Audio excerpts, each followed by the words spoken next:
Hello दोस्तों, स्वागत है एक बार फिर आप सभी का आपके अपने यूट्यूब चैनल पीएस क्लासेस पर।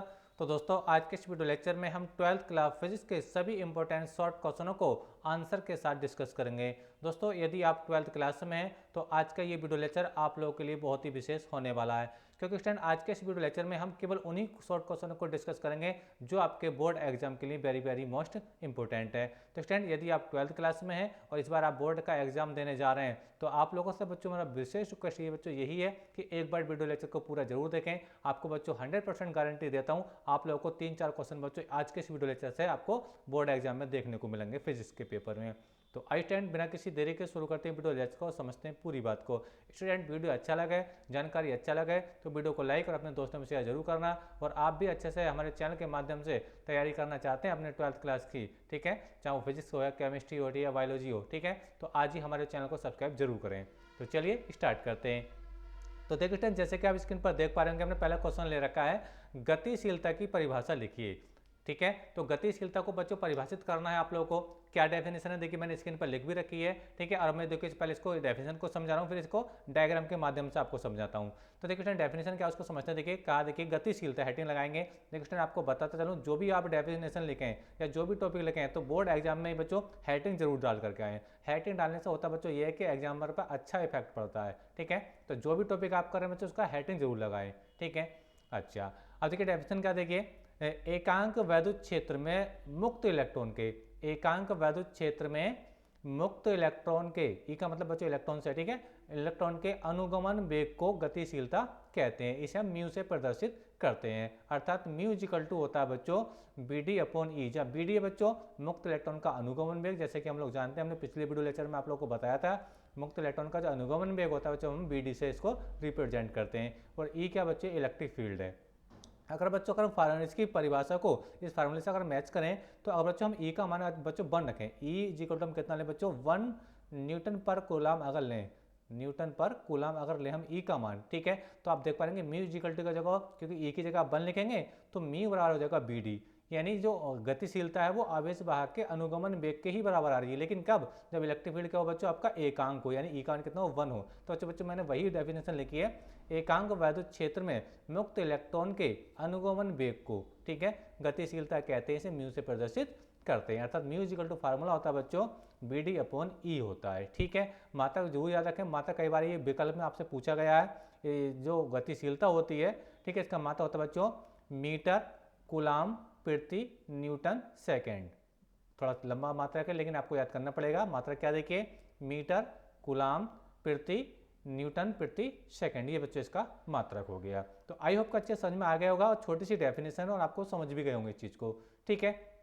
चलिए बच्चों, हम नेक्स्ट क्वेश्चन की बात करते हैं। देखिए नेक्स्ट क्वेश्चन क्या है, देखिए नेक्स्ट क्वेश्चन देखिए आप स्क्रीन के सामने, स्क्रीन पर आपके सामने आ चुका है। ये क्वेश्चन नंबर सेकंड है बच्चों। क्या देखिए, वाटहीन धारा को परिभाषित कीजिए, यानी पावरलेस करंट आपको बताना है कि क्या होता है। तो देखिए स्टूडेंट, इसकी जो डेफिनेशन है देखिए मैं आपको समझा रहा हूँ। देखिए क्या, देखिए वाटहीन धारा, हेडिंग लगाएंगे, वाटहीन धारा क्या होती है, जब किसी परिपथ में विद्युत धारा प्रवाहित होने पर, जब किसी परिपथ में विद्युत धारा प्रवाहित होने पर कोई शक्ति क्षय न हो, मतलब कोई यहाँ पर पावर खत्म ना हो, तो परिपथ की जो धारा होती है बच्चों वो कहलाती है वाटहीन धारा कहलाती है। देखिए क्या मतलब है इसका, देखिए जैसे कि आपने पढ़ा होगा अल्टरनेटिंग करंट वाले चैप्टर में, देखिए पावर का जो फार्मूला होता है बच्चों, पावर का फार्मूला होता है P इक्वल टू होता है बच्चों क्या होता है, देखिए IRMS होता है, ठीक है, इंटू BRMS होता है, BRMS होता है, और साथ में क्या होता है जी, cos फाई होता है, क्या होता है cos फाई होता है। देखिए cos फाई में लेकर दिखा रहा हूँ आप लोग, cos फाई होता है। जब बच्चों ये cos फाई जो होता है, ये cos फाई होता है बच्चों शक्ति गुणांक, क्या होता है,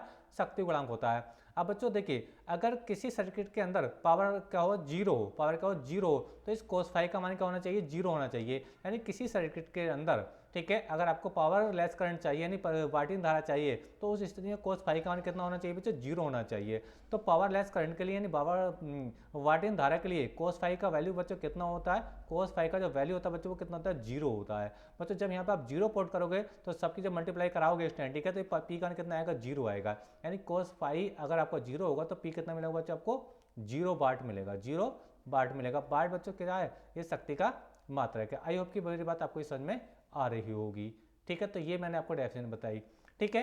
तो भैया देखिए मैंने स्क्रीन पर लिखा है, देखिए क्या है, जब किसी परिपथ में विद्युत धारा प्रवाहित होने पर कोई शक्ति क्षय न हो, यानी कोई यहाँ पर पावर खत्म ना हो, तो परिपथ की धारा बार्टिन धारा कहलाती है। बार्टिन धारा के लिए बच्चों क्या होता है, कोस फाई जो शक्ति गुणांक होता है, पावर फैक्टर होता है, वो कहता होता है 0 होना चाहिए। ठीक है, अगर किसी सर्किट के लिए अगर कोस फाई 0 है तो उसमें कौन सी करंट बहेगा बच्चों, उस सर्किट के अंदर पावर लेस यानी बार्टिन धारा बह रही होगी। और बच्चों चौकुंडली की जो धारा होती है, चौक कुंडली में जो पी का मान होता है ना, वो 0 क्यों आता है, क्योंकि उसके लिए जो पावर फैक्टर होता है, जो कोस फाई होता है, वो 0 होता है। इस बात को याद रखना बच्चे, शॉर्ट क्वेश्चन में यहाँ पे एक और बन सकता है कि बार्टिन धारा के लिए जो शक्ति गुणांक होता है, जो कोस फाई होता है, वो कितना था, वो 0 होता है। समझ में आ रहा आप लोग को मेरी बात, समझ में आ रहा है। चलिए नेक्स्ट क्वेश्चन बात करते हैं। देखिए अच्छा, अब देखिए क्वेश्चन नंबर देखिए अगला बच्चों, तरंगाग्र। तरंगाग्र क्या है, इसको बच्चों हम वेव फ्रंट बोलते हैं। क्या बोलते हैं बच्चों, वेव फ्रंट बोलते हैं। तो देखिए क्या, देखिए तरंगाग्र, देखिए किसी क्षण किसी माध्यम में खींचा गया, किसी क्षण किसी माध्यम में खींचा गया वह पृष्ठ जिस पर स्थित सभी कण कंपन की समान कला में कोमा तरंगाग्र कहलाता है। एक बार फिर से रिपीट कर रहा हूँ, देखिए एग्जाम्पल इसका बड़ा अच्छा आपको समझाऊंगा। किसी क्षण किसी माध्यम में खींचा गया वह काल्पनिक पृष्ठ जिस पर स्थित सभी कण कंपन की समान कला में कोमा तरंगाग्र कहलाता है। देखिए इसका सबसे अच्छा एग्जाम्पल बच्चों होता है, देखिए अगर आप शांत जल में, जैसे शांत जल कहाँ होगा, तालाब में, तालाब में क्या होता है बच्चों, शांत जल होता है। अब देखिए जब बच्चों आप तालाब में, मान लीजिए कोई तालाब है, ठीक है, समझ में आप लोग को मेरी बात, और मान लीजिए कि आप किसी तालाब के किनारे से गुजर रहे हैं, ठीक है, तो आप गुजर रहे हैं या फिर मान लीजिए वहाँ पर बैठे हैं आप लोग, ठीक है, तो आप लोग करेंगे क्या बच्चों, देखिए ये सबसे बड़ी बहुत ज़्यादा विशेषता ये होती है। देखिए अगर मान लो आप यहाँ पर बैठे हैं, ये तालाब है, ठीक है, तो आप करेंगे क्या, वहाँ पे कोई पत्थर पड़ा है तो आप पत्थर इसके अंदर डालेंगे, क्या डालेंगे, पत्थर इसके अंदर डालेंगे। तो बच्चों पत्थर जहाँ पर गिरेगा इस तालाब में, ठीक है, तो आप देखो वहाँ पे कुछ वृत्ताकार छल्ले बन जाएंगे, कुछ वृत्ताकार बच्चों क्या बन जाएंगे, छल्ले बन जाएंगे, ठीक है, और वह किनारे की ओर को आइए इस टाइप से आगे चलते रहेंगे। समझ में आप लोग को मेरी बात, ठीक है। तो ये जो छल्ले होते हैं बच्चों, इन छल्लों को हम बोलते हैं बच्चों उर्मिकाएं। क्या बोलते हैं बच्चों, उर्मिकाएं, ठीक है। और इन उर्मिकाओं का ही दूसरा नाम क्या बच्चों, तरंगाग्र है। यानी जैसे जैसे छल्ले आगे बढ़े हैं या पीछे बढ़े, ठीक है, तो जल के जो जितने भी पार्टिकल होते हैं वो समान कला में होते हैं। अगर जल के जो लहर है, पानी की जो लहर बन रही है ना, और वो आगे की ओर को आएगी तो छल्ले ये आगे की ओर को आएंगे, ठीक है, और लहर अगर पीछे को चल रही है तो छल्ले पीछे की ओर चलेंगे। समझ में आ रहा है, ऐसे ऐसे कंपन होता रहता है पानी में, आपने देखा होगा, ठीक है। तो ये सबसे अच्छा एग्जाम्पल मैंने आपको बताया तरंगाग्र का, यानी प्रत्येक छल्ला वो एक तरंगाग्र की भांति ही कार्य करता है, ठीक है। तो मैंने वही लिखा है बच्चों, किसी क्षण किसी माध्यम में खींचा गया वह पृष्ठ जिस पर स्थित सभी कण कंपन की समान कला में हो तरंगाग्र कहलाता है। समझ में आप लोग को मेरी बात। चलिए नेक्स्ट हम बात करेंगे, देखिए क्रांतिक कोण क्या होता है, क्रिटिकल एंगल, बहुत इंपॉर्टेंट क्वेश्चन है बच्चों, ध्यान समझते हैं। देखिए क्या होता है क्रांतिक कोण, तो देखिए स्टैंड समझते हैं चीज को। देखिए हेडलाइन, क्रांतिक कोण सघन माध्यम में बना वह आपतन कोण, सघन माध्यम में बना वह आपतन कोण जिसके लिए विरल माध्यम में अपवर्तन कोण का मान कितना हो, 90 अंश हो, कोमा क्रांतिक कोण कहलाता है। इसे हम सी से रिप्रेजेंट करते हैं। चलिए देखिए इसके मैं थोड़ा सा इसके डायग्राम के माध्यम से आपको समझाने का प्रयास करता हूँ कि क्या यहाँ पे इसकी थ्योरी में कहा जा रहा है। देखिए स्टैंड, मान लीजिए, देखिए मान लीजिए ये कोई बच्चों क्या है, ये कोई अपवर्तक पृष्ठ है, क्या है बच्चों, ये अपवर्तक पृष्ठ है। मान लीजिए ये क्या बच्चों, एक ये नॉर्मल है, ठीक है, समझ में आप लोगों को मेरी बात। और ये मान लीजिए सघन माध्यम है, कौन सा माध्यम बच्चों, सघन माध्यम है, ठीक है, ये डेंसर माध्यम है। और ये मान लीजिए विरल माध्यम है, कौन सा बच्चों, विरल है, थोड़ा रेयर माध्यम है, ठीक है। मान लीजिए कोई प्रकाश किरण बच्चों ये चल रही है, कोई प्रकाश किरण बच्चों ये चल रही है, ये, ठीक है। अब जानते हैं हम लोग कि बच्चों ये अविलंब है और ये क्या बच्चों, आपतित किरण है। तो अविलंब और आपतित किरण के बीच जो बना कोण होता है वो आपतन कोण होता है, ठीक है। अगर बच्चों ये किरण टकरा कर और इसी सरफेस पर आ जाए, इसी सरफेस पर आ जाए, इस कंडीशन में देखो ये तो होगा आपतन कोण, क्या होगा, जिसको हम आई से लिखते हैं, किसे लिखते हैं बच्चों, आई से लिखते हैं, ठीक है। और ये बनेगा बच्चों आपका अपवर्तन कोण, जिसे हम आर से लिखते हैं। तो इस कंडीशन में आर कितना होगा, इस कंडीशन बच्चों आपका आर कितना होगा, 90 होगा, कितना होगा, 90। तो बच्चों जिस कंडीशन में आर का मान 90 होता है, उस कंडीशन में ये जो आपतन कोण होता है ना, यही कोण बच्चों आपका क्रिटिकल एंगल यानी क्रांतिक कोण होता है, यानी इसे हम सी से रिप्रेजेंट करते हैं। तो देखिए बच्चों मैंने वही डेफिनेशन लिखी है, सघन माध्यम में बना वह आपतन कोण जिसके लिए विरल माध्यम में अपवर्तन कोण का मान कितना हो, अपवर्तन कोण आर का मान कितना हो, 90 अंश हो, क्रांतिक कोण कहलाता है। इसे हम सी से प्रदर्शित करते हैं। तो आई होप कि बच्चों अच्छे समझ में आ गया होगा कि क्रांतिक कोण क्या होता है। ये मैंने दोबारा डायग्राम के माध्यम से आप लोगों को समझाया, ठीक है। तो चलिए स्टैंड, अब हम देखिए नेक्स्ट क्वेश्चन की बात करेंगे। नेक्स्ट क्वेश्चन देखिए क्या है, जो एग्जाम के आपके बोर्ड एग्जाम के लिए और इंपॉर्टेंट है। तो देखिए क्वेश्चन नंबर बच्चों हमने 4 इसके अंदर, ठीक है। अब क्वेश्चन नंबर 5 को हम डिस्कस करेंगे क्योंकि हमने 4 क्वेश्चन हम देख चुके हैं, ठीक है। तो चलिए देखिए क्वेश्चन नंबर बच्चों हम 5 को पढ़ते हैं। क्वेश्चन नंबर देखिए 5 क्या, देखिए बच्चों क्वेश्चन नंबर 5 देखिए क्या समझते हैं। देखिए परमाणु में स्थायी कक्षाएं क्या होती हैं या स्थायी कक्षाएं किसे कहते हैं, इसके लिए आवश्यक शर्तें लिखिए। बहुत इंपॉर्टेंट क्वेश्चन बच्चों, very very most important question है, बहुत ज़्यादा पूछा गया है, लास्ट ईयर 2022 में भी आया था, ठीक है। तो देखिए स्टूडेंट, जैसा कि हम लोग बच्चों जानते हैं किसी भी एटम के सेंटर पर क्या होता है बच्चों, एक नाभिक होता है। क्या होता है बच्चों, नाभिक। मान लीजिए नाभिक हो गया, ठीक है। अब नाभिक के चारों क्या होता है बच्चों, सेल होते हैं। क्या होते हैं बच्चों, ये सेल हैं। चलिए मैं यहाँ पे थोड़ा और आपको अच्छे से और आपको क्लैरिटी के साथ दिखाता हूँ। मान लीजिए सेल है, और अब बच्चों हम लोग जानते हैं कि इन सेल के अंदर क्या होते हैं बच्चों, इलेक्ट्रॉन क्या करते हैं बच्चों, रोटेट करते रहते हैं, यानी घूमते रहते हैं। समझ में आ रहा आप लोग को मेरी बात, ठीक है। तो थोड़ा चलिए मैं इसको ऐसे और बनाता हूँ, आप लोगों को समझ में आ रहा होगा। ये देखिए स्टैंड, ठीक है। ये क्या बच्चों, ये सेल है। अब बच्चों इन सेलों में क्या होते हैं बच्चों, इलेक्ट्रॉन घूमते रहते हैं। क्या रहते हैं बच्चों, पहले कक्षा में 2 इलेक्ट्रॉन होते हैं, दूसरी में 8 इलेक्ट्रॉन होते हैं। क्या होते हैं बच्चों, 8 इलेक्ट्रॉन होते हैं, ठीक है। अब मैं पूरे 8 नहीं बना रहा हूँ, समझाने के लिए आपको समझा रहा हूँ, ठीक है। ये इसका बाह्य सेल है, यानी बाहरी कक्षा है इसकी, ठीक है। इसके अंदर भी कुछ इलेक्ट्रॉन है, ठीक है। तो देखिए अब इसमें ये पूछा है कि स्थायी कक्षाएं क्या होती हैं, स्टेबल क्लासेस क्या होती हैं किसी नाभिक की, ठीक है। ये परमाणु के अंदर नाभिक के चारों ओर, ठीक है। तो देखिए इस टाइम स्थायी कक्षाएं बच्चों वे कक्षाएं होती हैं किसी परमाणु की जिनमें घूमता हुआ इलेक्ट्रॉन, जिन कक्षाओं में घूमता हुआ इलेक्ट्रॉन ऊर्जा का उत्सर्जन नहीं करे, ऊर्जा का उत्सर्जन ना करे, वो कक्षाएं कहलाती हैं बच्चों आपकी स्थायी कक्षाएं कहलाती हैं, ठीक है। और स्थायी कक्षा होने के लिए बच्चों शर्त ये होती है, जिस कक्षा में इलेक्ट्रॉन घूम रहा है, जिस कक्षा में भी इलेक्ट्रॉन, चाहे पहली कक्षा हो, चाहे दूसरी हो, चाहे तीसरी हो, उसमें उसका जो कोणीय संवेग है, ठीक है, वो h/2 का h/2 का पूर्ण गुणज होना चाहिए। जहां n का मान क्या रहेगा बच्चों, 1 2 3, n बराबर 1 यानी पहली कक्षा में इलेक्ट्रॉन की बात करेंगे, n बराबर 2 यानी दूसरी कक्षा में इसका संवेग होगा, ठीक है। n बराबर 3 के लिए तीसरी कक्षा में उसका संवेग होगा। समझ में आ रहा है। तो n का मान बच्चों याद रखना, n का मान जो होगा वो हमेशा कोई ना कोई पूरा नंबर होगा, 1 2 3 4 हो सकता है, लेकिन n का मान कई बच्चों 1/2 3/2 ये कभी नहीं होगा। यानी ये कोई कक्षा एटम के चारों, नाभिक के चारों देखने को नहीं मिलती है। समझ में आ रहा आप लोग को मेरी बात। तो ये इसकी डेफिनेशन, चला अब इसको तो परिभाषा को समझते हैं। देखिए परमाणु में नाभिक के चारों ओर की वह कक्षाएं, जैसे कि मैं आपको बताया था, पर नाभिक है, नाभिक के चारों ओर की वो कक्षाएं जिनमें घूमते हुए इलेक्ट्रॉन ऊर्जा का उत्सर्जन नहीं करते, ठीक है, स्थायी कक्षाएं कहलाती हैं। और शर्त क्या देखिए इसमें, क्योंकि इसके अंदर शर्त भी पूछी गई है। शर्त है देखिए, स्थायी कक्षाओं में घूमते हुए इलेक्ट्रॉन का कोणीय संवेग, ठीक है, वो h/2 का पूर्ण गुणज होना चाहिए। जो MBR है बच्चे, ये कोणीय संवेग का फार्मूला है, और ये फार्मूला कितना होना चाहिए, इसका वैल्यू कितना चाहिए, h/2 का पूर्ण गुणज होना चाहिए। n का जो मान होना चाहिए, ठीक है, वो होना चाहिए 1 2 3 हो सकता है, लेकिन ये कभी नहीं हो सकता, ठीक है। जहाँ h है बच्चों प्लैंक नियतांक, ठीक है। अच्छा 2 ये कांस्टेंट वैल्यू है।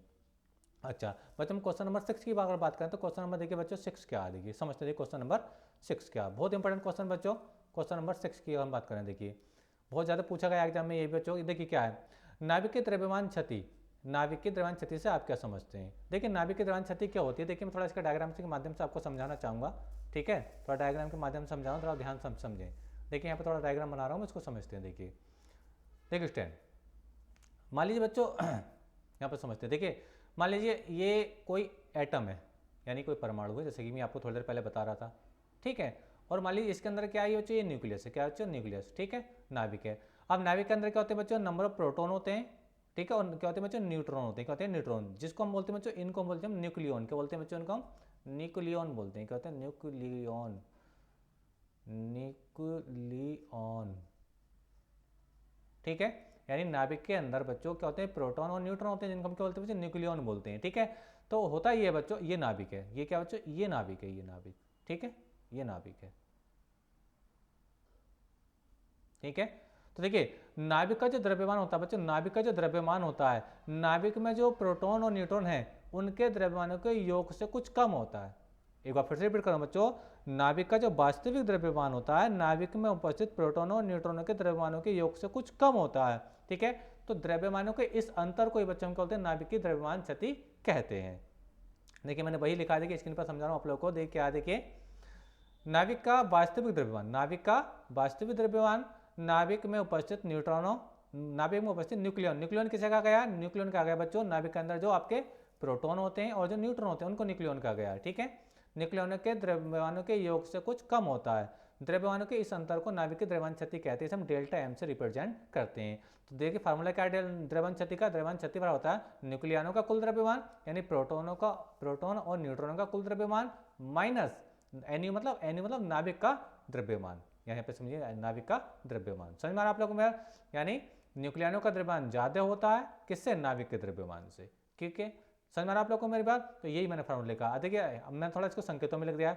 एमपी का मतलब है प्रोटॉन का द्रव्यमान और एमएन का मतलब है न्यूट्रॉनों का कुल द्रव्यमान। तो इन दोनों का जो द्रव्यमान होता है ना, नाभिक के द्रव्यमान से कुछ ज्यादा होता है, तो इनका जो डिफरेंस होता है बच्चों, उसी को हम क्या बोलते हैं बच्चों, नाभिक की द्रव्यमान क्षति कहते हैं, ठीक है। तो आई होप बच्चों ये भी आपको समझ में आ गया होगा अच्छे से। तो वीडियो लेक्चर बच्चों कैसा लग रहा है प्लीज़ कमेंट करके जरूर बताएं। और बच्चों आप चाहते हैं कि आपका 12th क्लास के अंदर बच्चों बहुत अच्छा परसेंटेज बने, तो आज ही हमारे चैनल को सब्सक्राइब जरूर करें।